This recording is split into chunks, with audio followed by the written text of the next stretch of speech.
Bonjour esprit curieux, bienvenue dans ce voyage intellectuel. Il est un philosophe dont les idées sont si puissantes que, même aujourd'hui, elles semblent dangereuses. Un homme qui a pris un marteau et a frappé les fondations de la morale, de la religion et de la vérité occidentale.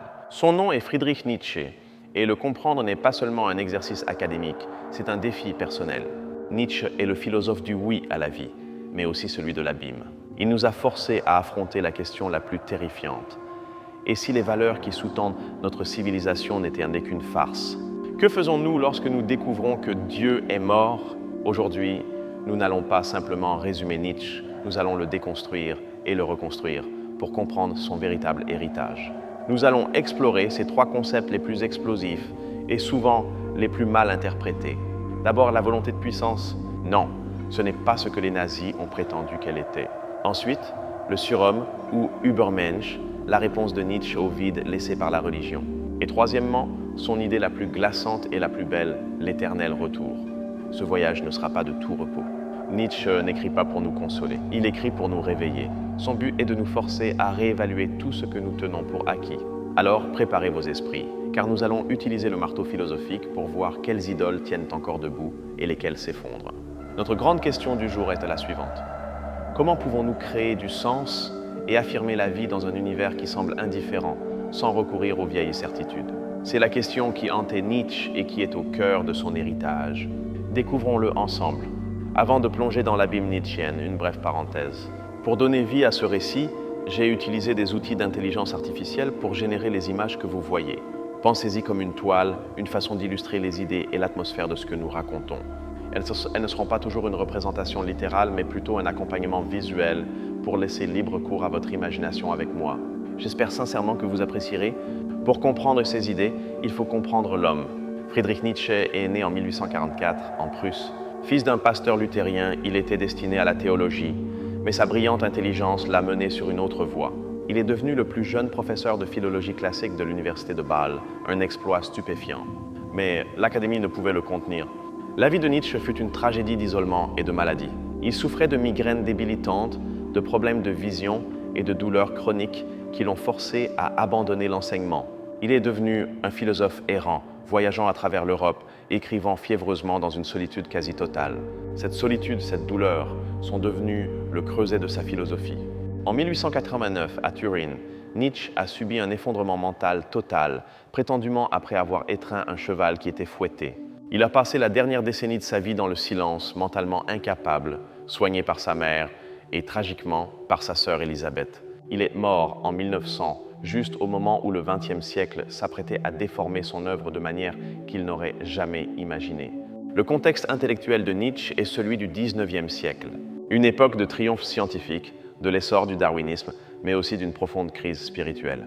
La philosophie allemande était dominée par Hegel, qui voyait l'histoire comme un progrès rationnel. Nietzsche a vu quelque chose de très différent. Il a vu le déclin, le crépuscule des idoles. Commençons par sa déclaration la plus tristement célèbre, « Dieu est mort ». Cette phrase qui apparaît pour la première fois dans Le Gai Savoir n'est pas un cri d'athéisme triomphant, c'est une observation culturelle. Nietzsche, à travers son personnage, le fou, annonce que nous l'avons tué. La science, les lumières, la rationalité. Nous avons tué l'idée d'un fondement absolu pour la morale et le sens. Ce qui est terrifiant dans la mort de Dieu n'est pas l'absence d'une figure divine, c'est l'absence de la boussole morale. Si Dieu est la garantie de ce qui est bon et mauvais, que se passe-t-il lorsque cette garantie disparaît? Sur quoi basons-nous désormais nos valeurs? Sur la tradition? Sur la raison? Nietzsche a vu que tout notre édifice moral vacillait. La conséquence immédiate de la mort de Dieu est le nihilisme. C'est un mot-clé. Le nihilisme est le sentiment que rien n'a d'importance, que la vie n'a pas de but inhérent, que toutes les valeurs sont, au fond, inutiles. C'est l'abîme qui s'ouvre sous nos pieds. C'est le grand défi de la modernité. Nietzsche distingue deux types de nihilisme. Le nihilisme passif qui est la résignation. C'est le sentiment du dernier homme, l'homme qui ne cherche que le confort et la sécurité, sans grande passion ni grands objectifs. C'est le rien ne vaut plus la peine. C'est le conformisme et l'apathie. Mais il y a aussi un nihilisme actif. Et c'est le nihilisme que Nietzsche incarne. C'est la force qui, reconnaissant que les vieilles valeurs sont mortes, cherche à les détruire activement. C'est le nihilisme du marteau. Il faut abattre les ruines de l'ancien temple pour pouvoir construire quelque chose de nouveau. C'est une étape nécessaire, un nettoyage du terrain. C'est là que sa philosophie devient dangereuse et affirmative. Nietzsche ne nous laisse pas dans le nihilisme. Son projet philosophique est la transmutation de toutes les valeurs. C'est-à-dire que si les anciennes valeurs étaient fondées sur un au-delà, le ciel, la vérité absolue, nous devons créer de nouvelles valeurs basées sur l'ici et maintenant, basées sur la vie elle-même. Et pour comprendre comment créer ces nouvelles valeurs, nous devons comprendre la force qui, selon Nietzsche, meut l'univers. C'est la volonté de puissance d'Erwin sur Marthe. C'est, sans aucun doute, son idée la plus incomprise et la plus tragiquement déformée. Tout d'abord, clarifions ce qu'elle n'est pas. Grâce à la manipulation de sa sœur Élisabeth, qui a édité ses notes posthumes pour les aligner sur l'idéologie nazie, la volonté de puissance a été assimilée au désir de domination militaire, d'oppression et de tyrannie. C'est une caricature grotesque de la pensée de Nietzsche. Nietzsche, en fait, méprisait le nationalisme allemand, l'antisémitisme et la politique de masse. Il appelait ces choses la politique du troupeau. Sa volonté de puissance est un concept beaucoup plus subtil et universel. C'est un concept métaphysique et psychologique. Qu'est-ce que c'est alors? Pour Nietzsche, la volonté de puissance est l'impulsion fondamentale de tout ce qui existe. Ce n'est pas seulement la volonté de vivre de Schopenhauer, ce n'est pas seulement survivre, c'est la volonté de grandir, de s'étendre, de décharger sa propre force, de se dépasser, de créer. Pensez-y de cette façon. Une plante qui cherche la lumière ne veut pas seulement survivre, elle veut s'épanouir, elle veut exprimer son potentiel maximal. Un artiste qui lutte avec une toile ne veut pas seulement finir, il veut créer quelque chose de nouveau, dépasser le vide. Un athlète ne veut pas seulement courir, il veut battre son propre record. Voilà la volonté de puissance. Chez l'être humain, la volonté de puissance s'exprime comme autodépassement. C'est la force qui nous pousse à transformer le chaos de notre vie en une œuvre d'art. C'est la discipline du penseur, la créativité de l'artiste, la volonté de l'individu de forger son propre caractère, de devenir ce que l'on est. Même la connaissance, pour Nietzsche, est une expression de la volonté de puissance. Nous ne cherchons pas la vérité de manière désintéressée. Nous cherchons à interpréter le monde d'une manière qui augmente notre sentiment de puissance, de contrôle, de sens. La vérité est l'interprétation qui favorise la vie. Cette idée nous mène directement à sa critique de la morale traditionnelle. Si la volonté de puissance est l'affirmation de la vie, Nietzsche se demande « Notre morale actuelle affirme-t-elle ou nie-t-elle la vie ?» Et c'est là que son analyse devient véritablement radicale. C'est le thème de la généalogie de la morale. Nietzsche, le philologue, agit comme un archéologue des mots. Il ne prend pas nos concepts de bien et de mal pour acquis. Il se demande d'où viennent-ils? Quel genre de personnes les ont inventés et dans quel but? Il découvre qu'il n'y a pas une source morale, mais aux deux sources morales fondamentales dans l'histoire de l'Occident. Premièrement, il existait la morale des maîtres ou master morality. C'était la morale des classes aristocratiques, des guerriers homériques, des Romains. Dans cette morale, bon était synonyme de noble, fort, puissant, saint, courageux. Mauvais, schlecht, était simplement ce qui est plébéien, faible, maladif, commun. La morale des maîtres est affirmative. Le noble se définit lui-même comme bon d'abord, et ensuite, comme une pensée après coup, il qualifie de mauvais ce qui n'est pas comme lui.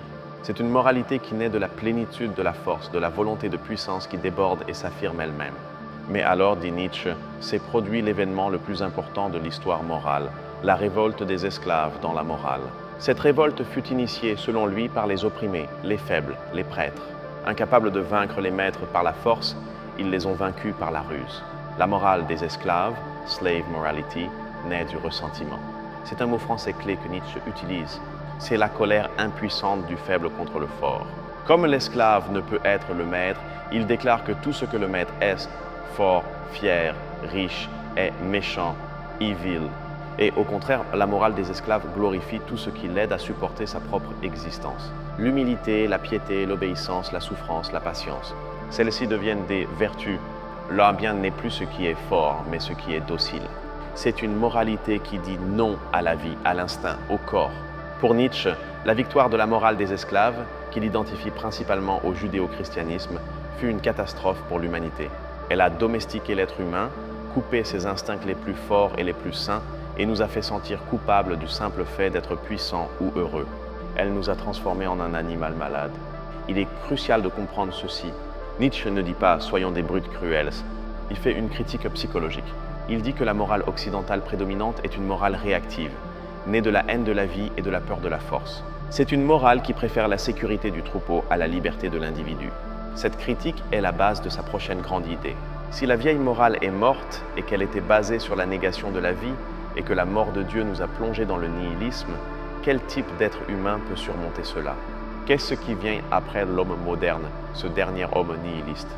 La réponse de Nietzsche est l'Übermensch. Souvent traduit par surhomme, c'est cependant une mauvaise traduction. Über signifie au-delà ou par-dessus. C'est le suprahumain ou le transhumain. Ce n'est pas un concept biologique ou racial. C'est un idéal spirituel, un objectif pour l'humanité. Le surhomme est l'être humain qui a dépassé le nihilisme. C'est celui qui n'a plus besoin d'une autorité externe, Dieu, l'État, la tradition, pour lui dire comment vivre. C'est le créateur de ses propres valeurs, des valeurs qui sont enracinées dans l'affirmation de la vie, dans la volonté de puissance en tant que créativité. Nietzsche introduit le surhomme dans son œuvre la plus poétique, ainsi parlait Zarathustra. Zarathustra est le prophète qui descend de la montagne pour enseigner à l'humanité ce nouvel idéal. Mais les gens ne sont pas prêts. Ils se moquent de lui. Ils préfèrent le dernier homme, celui qui cherche le confort par-dessus tout. Le dernier homme est l'avertissement de Nietzsche. C'est l'être humain qui a trouvé le bonheur dans la médiocrité. Nous avons inventé le bonheur, dit le dernier homme, en clignant des yeux. Il n'y a pas de risque, pas de passion, pas de grands amours, ni de grandes souffrances. Il n'y a que le confort et une longue vie. Pour Nietzsche, c'est l'enfer sur terre. Le surhomme, en revanche, embrasse le risque, la souffrance et le chaos. Pourquoi? Parce qu'il comprend qu'ils sont nécessaires à la croissance, à la grande créativité. Il faut avoir du chaos en soi pour donner naissance à une étoile dansante, écrit Nietzsche. Le surhomme ne cherche pas le bonheur, il cherche la grandeur. Pour illustrer ce chemin, Zarathustra parle des 3 métamorphoses de l'esprit. Ce sont 3 étapes pour atteindre le surhomme. L'esprit doit d'abord devenir un chameau. Le chameau représente l'esprit d'obéissance, celui qui porte les lourdes valeurs de la tradition et du devoir. Il dit « tu dois ». Il porte le poids de la morale des esclaves, s'agenouillant pour recevoir sa charge. C'est une étape nécessaire de discipline, mais ce n'est pas la fin. Au plus profond du désert, le chameau se transforme en lion. Le lion est l'esprit de la révolte. Son mot est « je veux ». Le lion n'obéit plus, mais il détruit. Il affronte le grand dragon qui, sur chacune de ses écailles dorées, porte l'inscription « tu dois ». Le lion représente le nihilisme actif. C'est la liberté de quelque chose. Il détruit les vieilles valeurs, nettoie le terrain. C'est la fureur critique nécessaire qui nous libère des chaînes de la tradition. Mais détruire ne suffit pas. Le lion peut créer la liberté, mais il ne peut pas créer de nouvelles valeurs. Pour cela, la 3e métamorphose est nécessaire. L'esprit du lion doit se transformer en enfant. Pourquoi un enfant? Parce que l'enfant est innocence et oublie. C'est un nouveau commencement, un jeu, une roue qui tourne d'elle-même, un premier mouvement, un sacré dire oui. L'enfant est le surhomme dans son état créatif. Il ne porte plus le poids du passé, chameau, ni ne lutte contre lui, lion. Il crée simplement. Il joue le jeu de la création, affirmant la vie avec un sacré oui. C'est la volonté de puissance exprimée comme pure créativité et auto-réinvention. Le surhomme, par conséquent, n'est pas un tyran. C'est un artiste de la vie. C'est la personne qui prend la souffrance, la perte et le chaos du nihilisme et les transforme en quelque chose de beau. C'est celui qui danse au bord de l'abîme. C'est un but, pas une réalité. C'est la direction que Nietzsche nous donne. Mais Nietzsche savait que cette transformation nécessitait une épreuve finale, une idée si lourde qu'elle pourrait nous écraser ou nous racheter.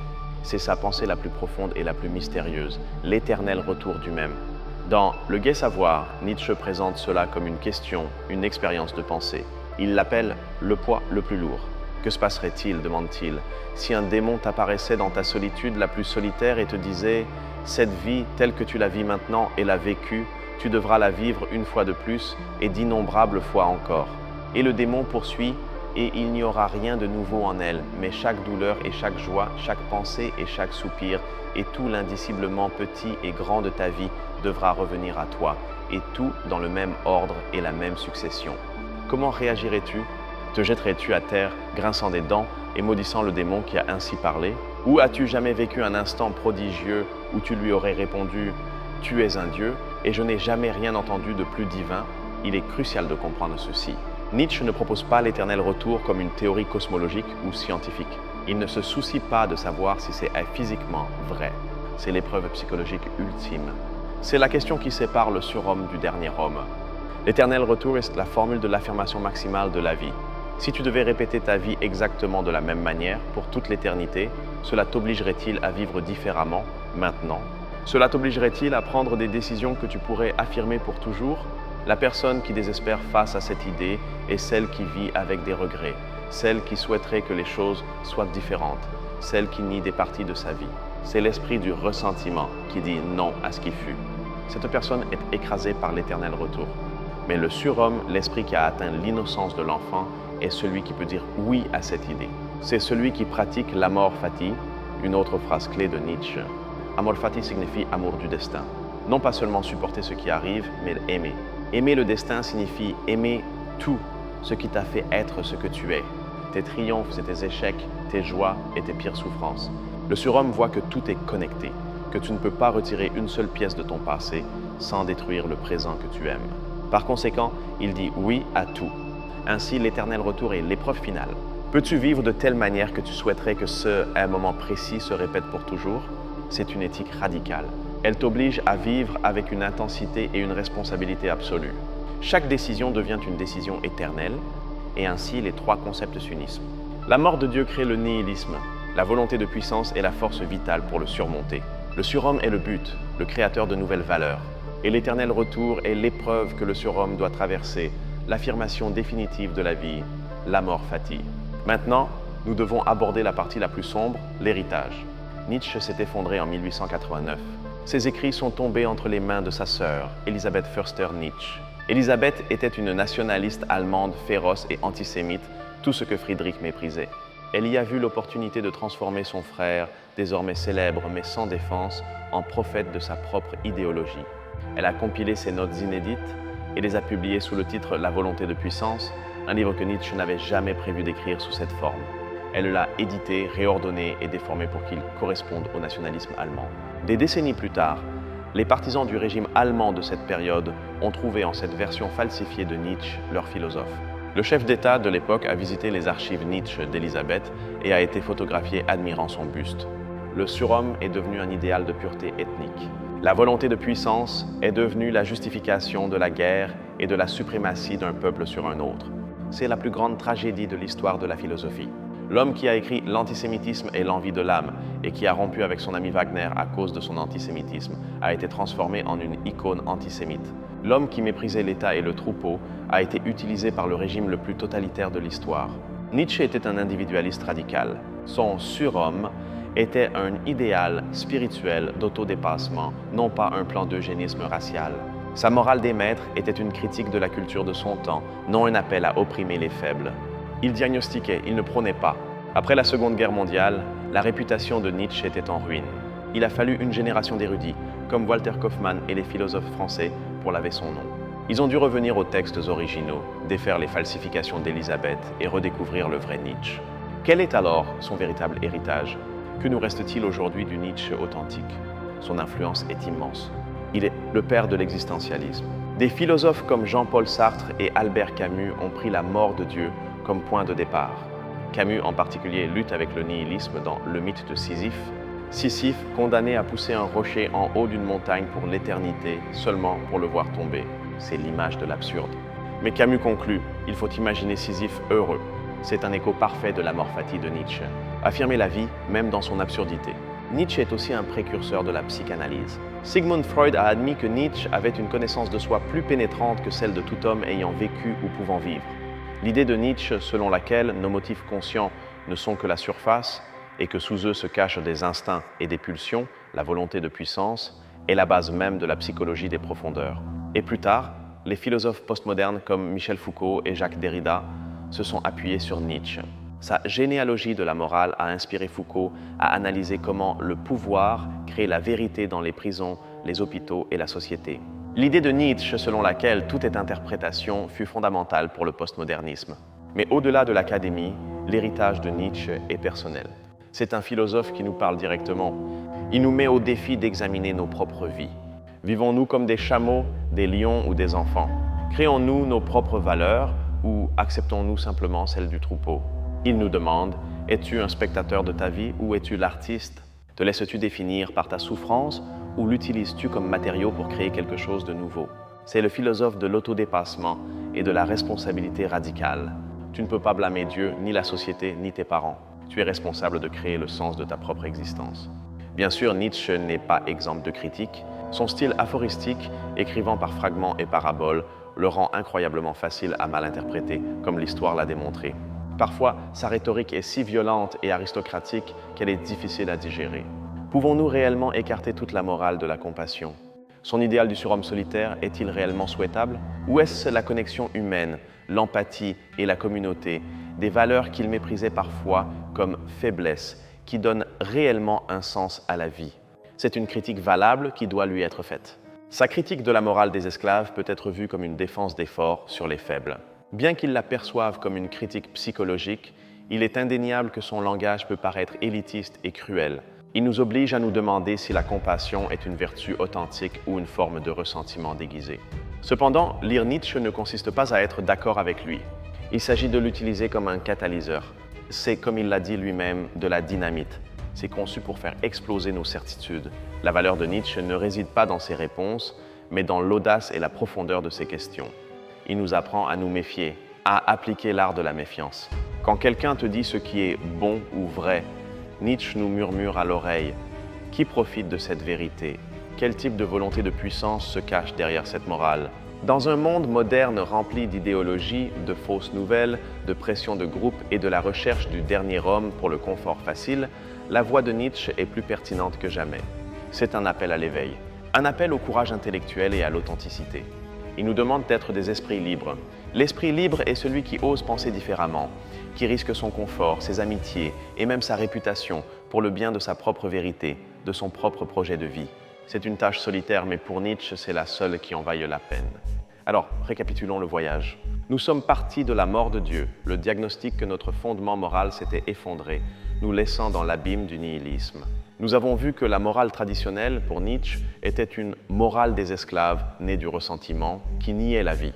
Nous avons vu que la force fondamentale de l'univers est la volonté de puissance, une impulsion de croissance et d'autodépassement. Cette force est le moteur pour créer de nouvelles valeurs. Le surhomme est l'idéal, l'artiste de la vie qui réalise cette transmutation de toutes les valeurs, en passant par les métamorphoses du chameau, du lion et de l'enfant. Et enfin, nous avons vu l'épreuve définitive, l'éternel retour. La capacité de dire oui à ta vie avec toute sa douleur et sa joie, si complètement que tu souhaiterais la répéter pour toujours. C'est l'expression maximale de l'amor fati, l'amour du destin, qui est le sceau du surhomme. Nous avons aussi confronté la tragique distorsion de son œuvre par les nazis et l'avons distingué de son héritage réel dans l'existentialisme et la pensée moderne. Nous avons vu un philosophe qui n'est pas un prophète de la haine, mais un prophète de l'autodépassement individuel. Nietzsche demeure l'une des figures les plus stimulantes et dangereuses de la pensée. Il ne nous donne pas un système, il ne nous donne pas de règles faciles, il nous donne un miroir et un marteau. Le miroir pour nous examiner nous-mêmes et le marteau pour détruire les prisons que nous avons construites dans notre propre esprit. C'est le philosophe qui nous dit que la vie, sans un sens donné, n'est pas une tragédie, mais une opportunité. C'est une toile vierge. La volonté de puissance n'est pas le désir de dominer les autres, mais le désir de dominer la toile de notre propre vie et d'en faire une œuvre d'art. La question que Nietzsche nous laisse, la question que je veux vous laisser aujourd'hui est la suivante. Vivez-vous une vie que vous voudriez répéter pour toute l'éternité? Si la réponse est non, qu'allez-vous faire à ce sujet? Quelles idoles avez-vous besoin de briser? Et quelle nouvelle étoile dansante doit naître du chaos que vous portez en vous? Nous n'avons pas à accepter toutes ces conclusions. Nous pouvons et devons retenir la compassion et la connexion. Mais nous ne pouvons ignorer son défi, le défi de vivre délibérément, de créer nos propres valeurs et de dire un oui retentissant à la totalité de notre existence. Nietzsche n'est pas la fin de la philosophie, mais il est la fin de l'innocence philosophique. Après lui, nous ne pouvons plus prétendre que nos valeurs sont absolues ou que nous n'en sommes pas responsables. Il nous a donné la liberté la plus terrifiante et la plus glorieuse, la liberté de nous créer nous-mêmes. Son héritage, en fin de compte, n'est pas dans ses livres, mais dans le lecteur. Il est dans le moment où nous fermons le livre et nous nous demandons: est-ce que je vis courageusement? Est-ce que j'affirme ma vie? Suis-je prêt à être le poète de ma propre existence? C'est ça le Nietzsche qui compte. En conclusion, Friedrich Nietzsche nous offre l'une des philosophies les plus radicales et vitales jamais conçues. Il nous enseigne que le dépassement du nihilisme ne vient pas de la découverte d'un nouveau Dieu, mais de notre transformation en créateurs nous-mêmes. Il nous demande de danser avec la vie au lieu de simplement la supporter. Il nous montre que la volonté de puissance, dans sa forme la plus élevée, n'est pas la tyrannie, mais la créativité qui transforme la souffrance en beauté. Que le surhomme n'est pas un despote, mais un artiste. Et que l'éternel retour n'est pas une malédiction, mais la bénédiction définitive pour qui a aimé son destin. Lire Nietzsche est dangereux, oui, mais c'est comme le danger d'escalader une grande montagne. Le risque est élevé, la chute est possible, mais la vue depuis le sommet, la perspective que cela te donne sur ta propre vie, change tout pour toujours. C'est un voyage qui en vaut la peine. Merci de m'avoir accompagné dans ce parcours intense à travers la pensée de Nietzsche. Ce n'est pas un philosophe qui offre des réponses faciles, mais un qui nous force à poser les questions les plus difficiles. C'est une médecine forte, mais peut-être une dont nous avons plus que jamais besoin. Merci sincèrement pour votre temps. Si cette analyse vous a fait réfléchir, veuillez envisager de vous abonner pour plus d'exploration philosophique. Et j'adorerais lire votre avis dans les commentaires. Quelle est l'idée de Nietzsche qui résonne le plus en vous ou celle qui vous perturbe le plus? À la prochaine, Esprit curieux.